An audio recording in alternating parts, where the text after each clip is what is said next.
নমস্কার বন্ধুরা, কাজল ভিলেজ কিচেনে সকলকে স্বাগত জানাই। রোজকার মতো আজও রান্নাঘরে চলে এলাম। আজকের রেসিপি ঢাকাই পরোটা নিরামিষ একটি ছোলার ডালের তরকারি করে আপনাদের সঙ্গে শেয়ার করব। তার জন্য প্রথম থেকে লাস্ট পর্যন্ত ভিডিওটি দেখতে থাকুন, আশা করছি বেশ ভালো লাগবে। তো চলুন তাহলে শুরু করা যাক। এখানে আমি নিয়ে নেব ময়দা। তো ময়দাটা আমি এখানে 1.5 বাটি নিয়ে নেব, 1 বাটি নিয়ে নিলাম। তো 1.5 বাটি এখানে ময়দা নিয়ে নিলাম। চাইলে আপনারা এখানে কম বেশিও নিতে পারেন। এখানে 400 গ্রাম ময়দা রয়েছে। এবারে এখানে দিয়ে দেব স্বাদ মতো লবণ বা মাপ মতো লবণ। এবারে আমি এখানে দেব সাদা তেল। সাদা তেল ময়মের জন্য দিয়ে দেব। তো এখানে আমি 5 চামচ দিয়ে দেব, ছোট চায়ের চামচে 5 চামচ সাদা তেল। চাইলে এখানে আপনারা ঘিও ব্যবহার করতে পারেন। তো এখানে দিয়ে দিলাম সাদা তেল। এবারে এখানে দেব জল। জল দিয়ে খুব ভালো করে এবারে এটাকে আমি মেখে নেব। ময়দাটাকে খুব ভালো করেই মেখে নিতে হবে। তো ময়দাটাকে খুব ভালো করে মাখিয়ে নিয়েছি। এরকম করেই মেখে নিতে হবে, যাতে করে একেবারে নরমও হয়ে যাবে না আর একেবারে শক্তও থাকবে না। এইভাবেই ময়দাটাকে খুব সুন্দর করে মেখে নিতে হবে। এবার আমি এটাকে ঢাকা দিয়ে রেখে দেবো। এখন থেকে আমি এখানে ছোলার ডাল আর বেশ কিছুটা আলুকে এইভাবে সিদ্ধ করে রেখে দিয়েছি, যাতে করে রান্নাটা খুব তাড়াতাড়ি হয়ে যায়। দোকানে এরকমই কিন্তু আগে থেকে ডাল আর যদি একটা তরকারি হয় তো সেইটা কিন্তু সিদ্ধ করে রেখে দেয়। অপরদিকে এখানে গ্যাস অন করে একটা কড়া গরম হতে বসিয়ে দেব। কড়ার মধ্যে দিয়ে দেব একদম নিরামিষ একটি তরকারি আপনাদের সঙ্গে শেয়ার করব। তার জন্য দিয়ে দিলাম একটা তেজপাতা, দুটো এখানে নিয়ে নিয়েছি আমি গোলমরিচ, একটা শুকনো লঙ্কা দিয়ে দেব ফাটিয়ে নেওয়া, আর এর মধ্যে দিয়ে দেব বেশ কিছুটা গোটা জিরে, আর দেব এখানে ধনে দিয়ে দেব। সমস্ত উপকরণগুলোকেই দিয়ে দিলাম। দিয়ে একটু শুকনো খোলায় খুব ভালোভাবে নাড়াচাড়া করে ভেজে নেব। শুকনো খোলায় খুব ভালো করে ভেজে নিলাম। এবারে এটাকে ঢেলে নেব। তো আমি আবারও কড়া গরম হতে বসিয়ে দিয়েছি। এবারে কড়ার মধ্যে দিয়ে দেব 3 চামচ সাদা তেল।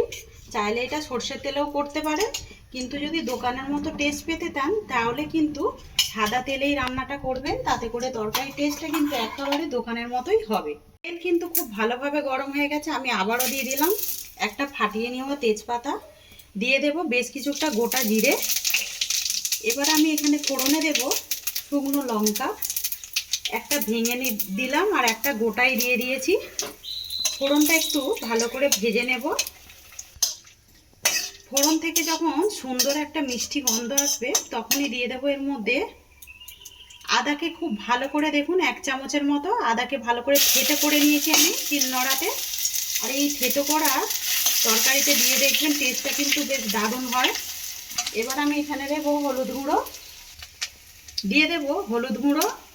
আমি কিন্তু ছোলার আলুর মধ্যে কোনো কিছুই মানে লবণ হলুদ এগুলো কিছুই ব্যবহার করিনি, সেইটা কিন্তু দেখেইছেন। এবারে হলুদটাকে দিয়েও খুব ভালো করে মশলাটাকে একটু ভেজে নেব। দিয়ে দেব 1/2 চামচের থেকেও অল্প একটু লঙ্কার গুঁড়ো, দিয়ে মশলাটাকে খুব ভালো করে ভেজে নেব। আর দেখুন ভাজা থেকে কিন্তু একটা সুন্দর গন্ধ আসছে। এই সময় আমি দিয়ে দেব স্বাদ মতো লবণ। তো তোমরা চাইলে পরে যখন আলু আর ছোলাটাকে সিদ্ধ করবে মানে কড়াইটাকে, তখন কিন্তু লবণ হলুদ দিয়েও সিদ্ধ করতে পারো। আমি প্রেসার কুকারে দুটো খালি সিটি মেরে নিয়েছি। আর ছোলার ডালটা কীরকমভাবে সিদ্ধ হয়েছে সেটা কিন্তু দেখতেই পাচ্ছেন। এইভাবেই সিদ্ধ করে নিতে হবে। দেখুন কত সুন্দর সিদ্ধ হয়েছে, কিন্তু গোটা গোটা মতোই থাকবে। এবারে আমি এই সমস্ত উপকরণগুলোকে ফোড়নের মধ্যে ঢেলে দেব। দিয়ে দেবো এর মধ্যে কয়েকটা চিড়ে রাখা কাঁচা লঙ্কা, কাঁচা পাকা লঙ্কা। দিলে পরে টেস্টটা কিন্তু বেশ সুন্দর আসবে, আর এর গন্ধটাও কিন্তু খুব ভালো আসবে, খেতেও সুন্দর লাগবে। এদিকে দেখুন মশলাটাকে খুব ভালো করে গুঁড়িয়ে নিয়েছি, একেবারে গুঁড়ো করিনি, এরকমই কিন্তু গোটা গোটা দানা মতো রেখেছি। তাতে করে তরকারি টেস্টটা কিন্তু আরও বেশি দারুণ আসবে। একেবারে গুঁড়িয়ে ফেললে স্বাদটা কিন্তু খুব একটা পাওয়া যায় না।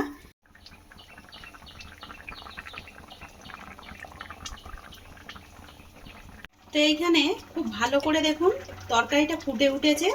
এবার আমি দিয়ে দেব গরম মশলা গুঁড়ো, আর দেবো যে ভাজা মশলাটা গুঁড়িয়ে রেখেছিলাম, এই ভাজা মশলাটা উপর দিয়ে দিয়ে দেব। আর এই তরকারিটা খেতে কিন্তু একটু মিষ্টি মিষ্টি মতোই হয়। দিয়ে দেবো এখানে 1 চামচ চিনি। চাইলে চিনিটা আপনারা বাদও দিতে পারেন অথবা কমিয়ে বাড়িয়েও দিতে পারেন। আর তরকারিটা দেখতে কতটা সুন্দর হয়েছে দেখুন, আর এর গন্ধটা কিন্তু ভাজা মশলা আর গরম মশলা দেবার কারণে বেশ সুন্দর একটা গন্ধও ছেড়েছে। তরকারিটা বেশ গরম মশলা দিয়ে ভালোভাবে ফুটিয়ে নিলাম। এবার আমি এটাকে একটা জায়গার মধ্যে ঢেলে নেব।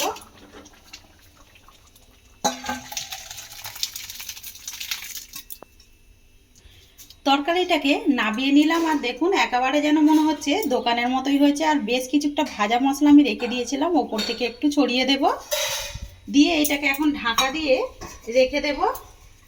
তত অপর দিকে ময়দাটাও দেখুন কতটা ভাবে সেট হয়ে গেছে, আর সুন্দর কিন্তু একটা নরমও হয়ে গেছে অনেকটা।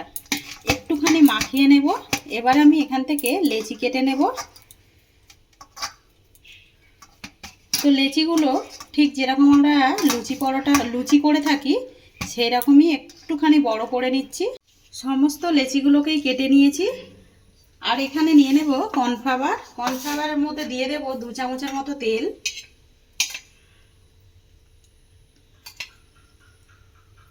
তো এখানে 2 চামচ তেল দিয়ে দিলাম। দিয়ে এবারে এটাকে খুব ভালো করে এইভাবে একটু গুলে নেব।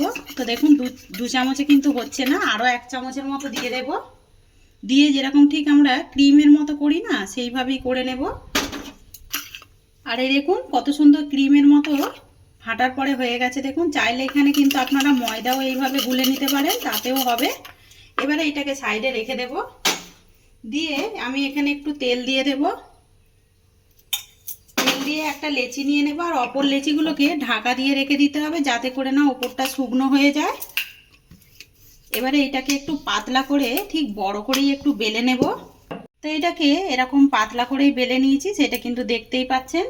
এবারে আমি এখানে যে ক্রিমের মতো তৈরি করে রেখেছিলাম এটাকে একটু দিয়ে দেব কর্নফ্লাওয়ারের আর যে সাদা তেলের, দিয়ে একটু ভালো করে এইভাবে একটু মাখিয়ে দেব। খুব ভালোভাবে মাখিয়েও দিলাম। এবার আমি এর মাঝ বরাবর ঠিক এইভাবে কেটে নেব। কেটে নিয়ে এই সাইড দিয়ে এইভাবে আমি ঘুরিয়ে ঘুরিয়ে এটাকে ফোল্ড করে মুড়ে দেব।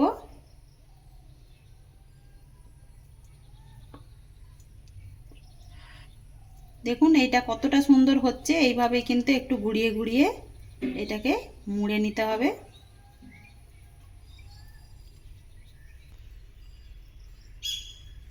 আর দেখুন এটাকে মুড়ে নিয়েছি, মোড়াটা দেখুন কতটা সুন্দর দেখতে লাগছে। এবারে আমি একটু জল দিয়ে দেব এই সাইডটা, যাতে করে এটা একটু আঠার কাজ করে। দিয়ে এটাকে ওপর থেকে এইভাবে ভালো করে লাগিয়ে দেব। কর্নাটো আইসক্রিমের একটা হয় সেরকমই ঠিক হয়ে গেছে।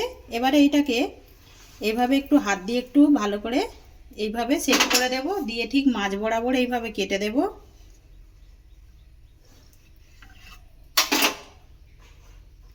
এই সাইডটা একটু মুড়ে দেব এইভাবে। দেখুন মুড়ে দিলাম, আর সাইডটা দেখুন কত সুন্দর লেয়ার পড়েছে।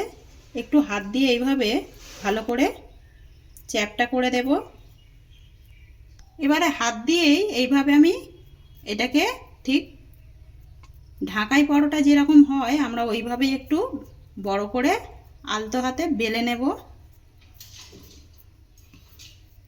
এটাকে হাত দিয়ে আমি এইভাবেই বেলে নিয়েছি। আর কতগুলো লেয়ার পড়েছে দেখুন, দেখতে কতটা সুন্দর লাগছে। গরম হতে বসিয়ে দিয়েছি। তেলের মধ্যে দিয়ে দেব আমি যেই পরোটাটা বেলে রেখেছি, মানে লুচিটা ঢাকাই পরোটা, সেটা আমি এবারে দিয়ে দেব। দিয়ে এভাবে উল্টে পাল্টে লাল লাল করে কালার আসা পর্যন্ত ভেজে নিতে হবে। তো দেখুন কত সুন্দরভাবে লেয়ারগুলো খুলেছে, আর খুব ভালোভাবে কিন্তু ভাজাও হয়েছে। দেখতে কতটা সুন্দর হয়েছে সেটা কিন্তু দেখতেই পাচ্ছেন। তো ঢাকাই পরোটাগুলোই আমি এইভাবে ভেজে নেব। চাইলে এইগুলো ছোট অথবা বড় করেও একটু বেলতে পারেন। তো দেখুন সমস্ত ঢাকাই পরোটাগুলোই ভেজে নিয়ে ফিরে এসছে, আর কতটা সুন্দর হয়েছে সেটা কিন্তু দেখতেই পাচ্ছেন, একদম লেয়ারযুক্ত। আর দেখুন কতটা মুচমুচে হয়েছে, দেখুন সেটা কিন্তু আওয়াজেই বুঝতে পাচ্ছেন। এইভাবে সমস্তগুলোই যদি আমরা রুটি পরোটা লুচি না খেয়ে সময় সময় যদি এরকম একটা কিছু খাবার করে থাকি, তাতে করে কিন্তু খেতে বেশ দারুণ লাগে। আর সঙ্গে যেই তরকারিটা করে নিয়েছি সেইটাও একটু দিয়ে দিলাম। এইভাবে আপনারাও একবার করে খেয়ে কমেন্ট করে জানাবেন আজকের রেসিপি আপনাদের কীরকম লাগলো। যদি ভালো লেগে থাকে একটা লাইক করে দেবেন, বন্ধুদের সঙ্গে শেয়ার করবেন, আর এই ছোট্ট চ্যানেলটিকে সাবস্ক্রাইবার করে নেবেন। আমার এরকম নিত্য নতুন রান্নার জন্য পাশে থাকা বেল আইকনটি প্রেস করবেন। সবাই ভালো থাকবেন, সুস্থ থাকবেন, ধন্যবাদ। আবারও নতুন রেসিপি নিয়ে ফিরে আসবো। আজকের মতো এই পর্যন্ত।